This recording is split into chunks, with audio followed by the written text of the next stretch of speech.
Hello guys, আমি রিজু।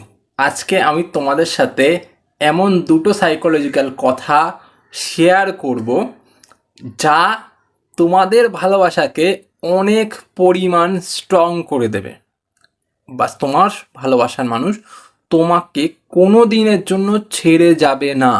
যেতে গেলেও একবার ভাববে যে আমি এই মানুষটাকে ছেড়ে যাচ্ছি যে আমাকে এত পরিমাণ ভালোবাসে। বুঝতে পারলে? চলে আসছি মেন ভিডিওতে। ভিডিওটা তোমাদের ভালো লাগবে আমি গ্যারান্টি দিয়ে বলতে পারি। ভালো লাগলে লাইক করো, সাথে সাথে চ্যানেলটা সাবস্ক্রাইব করে দিও। প্রথম কথা, তোমাকে আমি আমার স্বামী বা হাজবেন্ড মনে করি। এখন আর আমি তোমাকে বয়ফ্রেন্ড মনে করি না বা গার্লফ্রেন্ড মনে করি না। ঠিক আছে? যদি তুমি এই কথাটা তাকে বারবার বলো যে আমরা এখন হাজব্যান্ড ওয়াইফের সমান সমান, আমাদের সম্পর্কটা আর এখন ওই সেই সো কল্ড বয়ফ্রেন্ড বা গার্লফ্রেন্ডের জায়গায় নেই, তাহলে কি হবে? তোমার সম্পর্কটা বা তার মনের ভেতরে যে পরিণতিটা, এটা পুরোপুরি ঘুরে যাবে।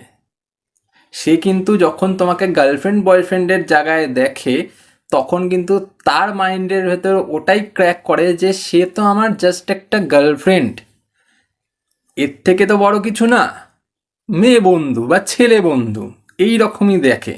সম্পর্কটা যতটাই ক্লোজ আসুক না কেন, সে তোমাকে ওই জায়গাটাতেই রাখছে।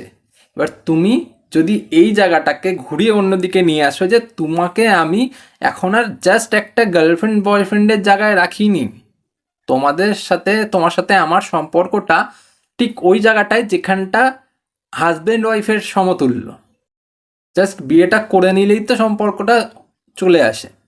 যদি এই রকমভাবে তুমি তাকে বুঝিয়ে বলতে পারো যে আমরা এখন আর ওই জায়গায় নেই, আমাদের সম্পর্কটা তার থেকে অনেক বেশি দূর পর্যন্ত গড়িয়ে গেছে, তাহলে কিন্তু তার মাইন্ডের ভেতর ওইটাই ক্র্যাক করবে যে হ্যাঁ, এ তো আমার গার্লফ্রেন্ড বয়ফ্রেন্ডের টাইপের নেই, আর এ তো এখন আমার বউ বা আমার বর বা হাজব্যান্ড হয়ে গেছে। বুঝতে পারলে? এবার এই কথাটা শুধুমাত্র এই জায়গাতেই ক্ষান্ত নয়, এই ব্যাপারটা কিন্তু আরও বড় দিকে গড়াবে। কেমন? যখন ধরো ওর সাথে কেউ অন্য থার্ড পার্সন কথা বলতে আসছে বা অন্য কোনো থার্ড পার্সন ওকে পরামর্শ দিতে আসছে, তুই ছেড়ে দে ওটাকে, তখন কিন্তু ও সেই দিকটাতে যাবে না।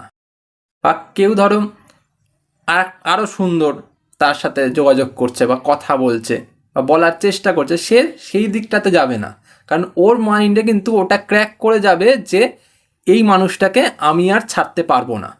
বুঝতে পারলে? সেকেন্ড পয়েন্ট সেকেন্ড পয়েন্ট এটাই যে তাকে এইটা বলতে হবে যে তোমার উপর আমার পুরোপুরি ভরসা আছে, আমি জানি তুমি আমাকে কোনো দিন ঠকাবে না। এই কথাটা তোমাকে বারবার তাকে বলতে হবে, তাকে বারবার বোঝাতে হবে। শুধু বলে দেওয়া না যে আমার উপর তোমার পুরোপুরি ভরসা আছে, তুমি এমন কাজ করলে যাও ভরসা, বুঝতে পারলে যে তোমার ওর উপর কোনো ভরসা নেই, এরকম না। তাকে এটা বোঝাবে যে আমার তোমার প্রতি পুরোপুরি আস্থা আছে, ভরসা আছে, আমি তোমাকে বিশ্বাস করি, আমি জানি তুমি আমাকে কোনোদিনও ছেড়ে যাবে না। ঠিক আছে? এই জিনিসটা যখন তার ভেতরে তুমি দেখাতে পারবে বা তার মনের ভেতরে এটা তৈরি করতে পারবে, এ কিন্তু তোমাকে যদি ছেড়ে যেতে চায়ও তাও কিন্তু যেতে পারবে না। কারণ কি বলতো, ওর মাইন্ডে এইটা তখন খেলে যাবে যে আমি যাকে ছেড়ে দিচ্ছি বা যাকে ছেড়ে দিতে চাইছি বা আমি যাকে চিট করছি, সে কিন্তু আমাকে 100% ভরসা করে, 100% বিশ্বাস করে। একবার যদি আমি একে পুরোপুরি ছেড়ে দিই তাহলে কিন্তু এই রকম মানুষ আমি আর জীবনে কোনোদিনও পাবো না।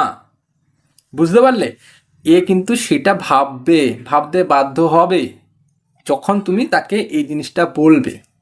জাস্ট দুটো কথাই তুমি বললে দেখোই না, সম্পর্কের ভেতর কাজ হয় কি না না হয় সেটা নিজেই বুঝতে পেরে যাবে, তাই না?